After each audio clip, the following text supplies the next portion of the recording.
everyone. Today, for book Inspirational Talk, I have Dr. Ganapathy, Honorable Distinguished Professor of the Tamil Nadu and Dr. MGR Medical University. He is the Director, Apollo Telemedicine Networking Foundation and Apollo Telehealth Services. So we welcome Dr. Ganapathy to our special talk, and the topic for today's is live fully so you can die happy. Please, would you like to share your insights, Dr. Ganapathy? Good morning, Kavitha. Thank you for having me on this show. I deliberately thought I'll become very personal in the next 600 seconds so that the audience can relate to exactly what I went through, what I am going through, and how I'm going to react to it. Now, of course, I'm going to confine myself to one specific word, happiness. The word happiness is extremely relative. And I was inspired by Sadhguru of the Isha Foundation. When he mentioned a statement, he said, I quote, "I will not let anybody have the pleasure of making me unhappy." And I realized that happiness is entirely a state of the mind. It is you and you alone who decide whether you're going to be happy, whether you're going to be unhappy or not. Again, the word happiness is relative. It is not static. It is dynamic. I may be happy in the morning. I may have reasons why I should be unhappy in the afternoon, and I can once again become happy later, and so on and so forth. Now, let's take my own personal life. This is a classic example of what I call poverty amidst plenty. On the face of it, I have been a fairly successful individual, 71 years old, academically, professionally, and not below the poverty line, reasonably doing well, etc. Now, everything is relative. When my son was just 17 years old, being an exceptionally bright boy, he joined the IIT Kanpur. I did not realize at that point of time that the bird had flown away from the nest, and today the nest is empty. He went to IIT Kanpur, became the best outgoing student, got a full scholarship, got a PhD from the University of Chicago, joined Google, and is doing exceptionally well, as most NRIs do. That is the plus side of it. Again, my daughter, an electronics engineer, my son-in-law is doing very well. I have 4 grandchildren, and on the face of it, I cannot have a better life. Then what happened? COVID struck me 2-3 weeks ago. Now, as a medical doctor, I unfortunately remember only what is written in size 6 font, the rarest of the rare. I read articles in the British Medical Journal, in New England Journal of Medicine, Lancet, JAMA, etc., etc., etc. And I understand the mortality and the morbidity which would occur in 71-year-olds even when afflicted with COVID. Now, here I have everything in the world, but I realized over 9 days of home quarantine, I realized that happiness is relative. It is a state of the mind. And then I recollect what I told my parents. I had the unique privilege, I call it a privilege, which I'm sure very, very few people in the world have, of being looked after by my parents till I was 55 years old. I lived in a joint family. I lived with my widowed sister, my widowed sister-in-law. There were 4 generations. My father was 94. And the greatest thrill of my life was when I would come back home from the hospital, and I would spend 30 to 45 minutes every single day talking to my 85-year-old father, talking to my 90-year-old father, and my 80-year-old mother, telling them about the complex surgery which I did in the theater today, about the various patients I encountered, etc., etc. This gave me much more happiness than anything in the world. And as I said, my parents looked after me. Unfortunately, this was fixed in my mind, and this is what I also expected. But then, as a scientist, I believe I would like to think logically. And as a scientist, I realized that the world has turned upside down. It would be absolutely stupid on my part if I expect my children to live with me till the end of my life, however long it may be or however short it may be. Everybody has got their own life. And the ultimate happiness of parents is to see their children happy. It is not my individual happiness, When I see my grandchildren, my eldest grandson is 18 years old, preparing for the IIT. When I see the third generation doing so well, that is our happiness. We have been married for 47 years now. And of course, as God, luckily for us, both of us became positive at the same time. So that a lot of problems are avoided because of that. And there was no, though it was called home quarantine, isolation as such, for all practical purposes, we have been living together for a very, very long time. And this was what it is. So what is the message I wish to convey? The message I wish to convey is it is your reaction to the external environment which determines whether you're going to be happy or unhappy. Retrospectively, I would like to put you into a time machine and take you back 30, 40 years ago when I started my medical career as a neurosurgeon. There have been hundreds, literally hundreds. I possibly would have seen at least 30, 40,000 people over the 45 years as a neurosurgeon. But there are scores of situations which I so vividly recollect. I would just like to share a few of them with you. I remember a postman, the wife of a postman who had a mentally retarded child with seizures, 2 mentally retarded children with seizures.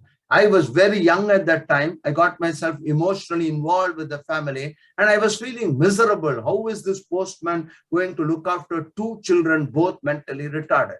They were very optimistic. They decided to have a third child, hoping that child would be normal. The third child also inherited this genetically endowed condition. 3 children mentally retarded with seizures. What an inspiring story it was. Every time they came to see me, I would literally break down. And this woman she has not been to school. She's a school dropout. And here I am thinking I have a PhD in neurosurgery. I am the ultimate, etc. That ego in me was brought down immediately. This woman patted me on the back and said, "Doctor, why are your eyes become moist? That's fine. I will look after my children." And the way she looked after her 3 children, I lost contact with her till they were about 18 years old or something, was a fantastic story. Another story I remember, I was also involved in South Asia's first multiple organ transplant. Brain death had officially been declared by the Indian government, December 25th, 1995. So vivid in my memory. One of my patients who was brain dead, the first time in India, I had no precedent to fall upon. A 26-year-old girl, married, pregnant, and her husband met with a road traffic accident, deeply comatose, brain dead. I spent at least 24 hours telling the wife, look, this is what has happened, etc., etc. It is in your hands. You can give a heart, 2 kidneys, the liver, skin, cornea, etc., etc. Somehow she was convinced and she agreed. And India's first cadaveric multiple organ transplant, the recipients were identified, the operation theaters were kept, people were in the theater. It was an amazing story. And then she wanted to come, and then in the last minute, she said, she saw the electrocardiogram, she saw the heartbeat, the ECG, and the blood pressure 120/80, respiration 18 per minute, etc. It's impossible for any person to accept the fact that your husband is brain dead when you see the ECG, beautiful waves, etc., the heart beating profusely. And then she said, I've changed my mind. She had already signed the forms. Legally, I was entitled, the surgeons were entitled to procure the organs, as you call it. However, she said, I have changed my mind. I will not give consent for the organs to be donated. In a split second, in 20 seconds, I had to take a decision. Legally, I was perfectly in my right. The 4 theaters were there, the people's livers, everything, the 4 surgical teams were there, etc. And then I broke down. I suddenly put myself in her place and I realized what it is. And I just unashamedly, I don't believe in the British stiff upper lip. I don't believe in that at all. Here was I, a neurosurgeon, and unashamedly, I broke down. I started crying and I said, you use your decision, your husband, I will send all the people back because you are my patient, I am the primary consultant, and everything we will call back. I unashamedly broke down, and that saved the day. I also realized that if I had forced her to donate organs, this being the first time in the country, the media may get hold of it, and then it would be a disaster. So all this went through my mind in 15 to 20 seconds. And this young lady patted me on the back and said, "Doctor, why are you crying? Why have you broken down?" "Sorry, I changed. I withdraw. I will stick to my original plan. Please go ahead and remove the heart from my husband." Like this, there are so many instances. Very recently, there was a 42-year-old industrialist, extremely well-off person, about 5 years ago, actually. He was working on a gym when he developed a cardiac arrest. He was revived, but he was brain dead, persistent vegetative state. I tried to persuade the wife. I said, "Look, he's just going to be a vegetable for the rest of his life. It's not worth it. You have to accept it." She said, "No, I will look after him." For 5 years, she looked after him till last month he passed away. I mean, I could go on and on and on and on and on. Stories like this make you realize that education, your economic prosperity, your status in society have absolutely nothing to do with your happiness. Happiness is a state to the mind. You and you alone decide on whether you're going to be happy, whether you're going to make the rest of the world make you unhappy or not. I think COVID has taught millions and millions of people, not only the survivors, but for people who have lost their near and dear ones. I now know what it is to be inside the confines. Of course, it's a big 3-bedroom flat, but nevertheless, for 9 days, we were not allowed to go out of the house. I could not enjoy the sun. I could not enjoy the moon. I could not see the stars on the night. You require darkness to see the stars. You cannot see the stars unless there is darkness. There is so much good in the worst of us and so much bad in the best of us that it ill behoves any of us to find fault with the rest of us. Good and evil are two sides of the same coin. There is nobody who's 100% evil. There is nobody who is 100% good. Ultimately, it's a mixture. So these incidents, several incidents like this have taught me we have lived the biblical 70 years. I do not know. As per science, genetics plays quite a major part in one's longevity. With my father who lived till 94 years old, my uncles who were all nonagenarians, etc. From a genetic point of view, we have many, many more years of life. But in the circumstances, 70 years, many of my classmates have passed away in the last 1 year, many friends, many relatives. And this, we understand that to me, immortality is achievable. And I have been listening to the Bhagavad Gita classes for the last 2 years, twice a week. I have learned so much. I only wish I had listened to all this 20, 30, 40 years ago, but then maybe I would not have been able to appreciate it as well as I can appreciate it now. The human body is just ephemeral. It is only going to exist for some time. Attaining moksha, as you call it, the difference between karma yoga, jnana yogyata, I believe that I am a drihastha. I believe that I do whatever I am doing to the best of my ability and not necessarily looking for rewards. You go in search of something, it may or may not come. And if you don't come, the disappointment is tremendous. When you don't go in search of something, my father always used to tell me, when my head hits the pillow, I go to sleep. I think this was a fantastic statement he made. Have I made the world a little better than what it was when I woke up in this morning? Ultimately, you have a conscience. You and you alone know whether what you have done this particular day was good or bad. Nobody in the world can change that. So I believe that it is indeed an honor and a privilege for me to have been able to talk to so many groups of people in different ways, etc. And I remember I gave a talk in Kathmandu about 30 years ago. It was attended by MBBS doctor who was so inspired by what I spoke on brain surgery. He did his MS general surgery. This was 30 years ago. From Nepal, he came to India, kept in touch with me. I managed to get him DIP and B, National Board of Examinations, postgraduate seat in Apollo hospitals. He qualified as a neurosurgeon. Today, he's the head of the Department of Neurosurgery in a medical college in Nepal. Several instances like this make you feel very happy that even if 0.001% of people who listen to you get inspired by you and change their whole lives, this will have a domino effect It'll go on and on. I have been inspired by my teachers. Many of my teachers, some of them are no more, but they continue to inspire me. And the Guru Bhakti, the Guru Dakshina, etc. I really have learned so much from my teachers that I can never, ever. The imitation is the best, sincerest form of flattery. And I think whatever I have tried to do is in honor of my teachers, particularly my parents. And as I said, it has been a fantastic journey for me so far. And I hope to continue this journey for as much time as the God above has already decided. Thank you, Kavitha. I will stop with this. Thank you so much, Dr. Ganapathy. Your stories, the true life-touching stories, they are mind-blowing. They are touching the heart so deeply with all the experiences you have shared, your family experiences, your friends and everything. It is really very inspiring to the people to know the importance of life and how important it is to be happy. And with your permission, I would like to read the Robin Sharma's book. This is, we usually follow in all our book Inspirational Talks, a short paragraph. Live fully so you can die happily. This is from Robin Sharma, Who Will Cry When You Die? So he says, most people do not discover what life is all about until just before they die.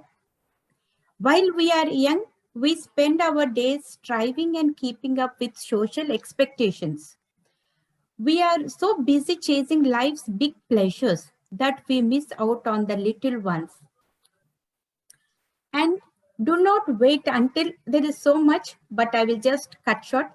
We have taller buildings, but shorter tempers. More possessions, but less happiness. Fuller minds, but emptier lives.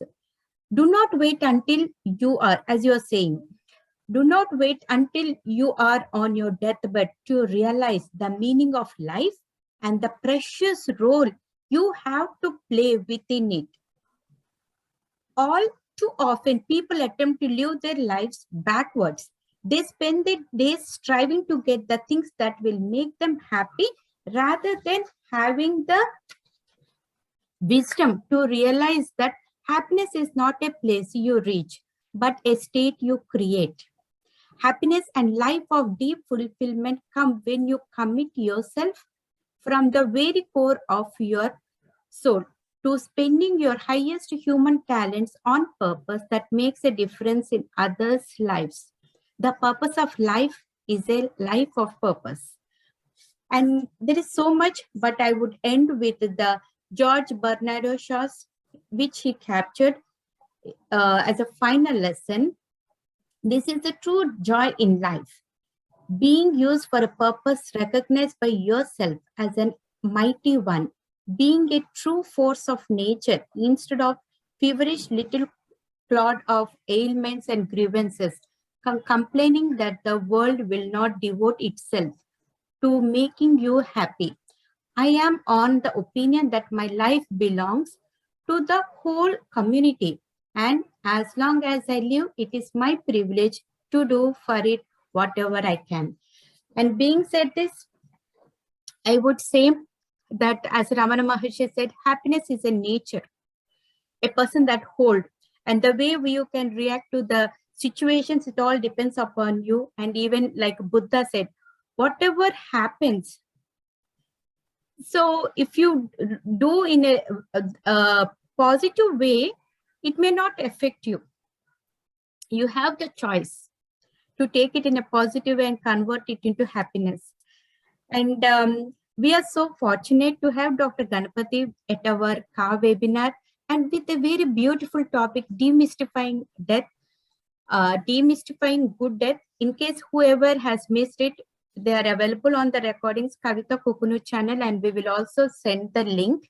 And we are also coming up with a book on spirituality, a dose of spirituality with Kavitha, and it has my 49 inspirational message and 25 to 30 inspirational messages from doctors, and we have Dr. Ganapathy's beautiful inspirational message on spirituality, knowing yourself. So please do not miss, and all these are for the charity purpose. We will share the information later. So would you like to say anything before we end, Dr. Ganapathy? Your few things. Thank you, Kavitha. I'm very happy that you are persisting in this. As mentioned earlier, it may be difficult to quantify or even qualitatively exactly find out what is the effect of whatever you are doing. Don't worry about that.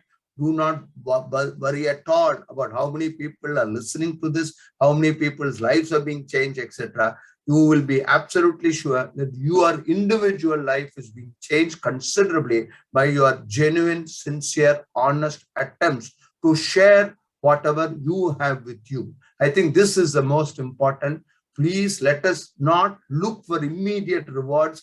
When you go in search of something, particularly if it is materialistic, I can assure you, over the last 7 decades, I've learned it the very hard way. Things will never happen. But when you don't expect anything at all, when this has happened to me in my life on hundreds of occasions, when I didn't expect anything, like magic, somebody came, somebody helped, somebody did something, etc., etc. So I think this is very important. I'm very happy you're bringing out an ebook. I look forward to its being released in a few days, and I eagerly look forward to reading the book and hopefully becoming a better man after reading the book than before. Thank you once again. God. Thank you so much, Dr. Ganapathy, for the blessings, and we would really appreciate for your precious time to be with us today, and we'll have you again at our upcoming inspirational talks. Thank you so much. Om Shanti.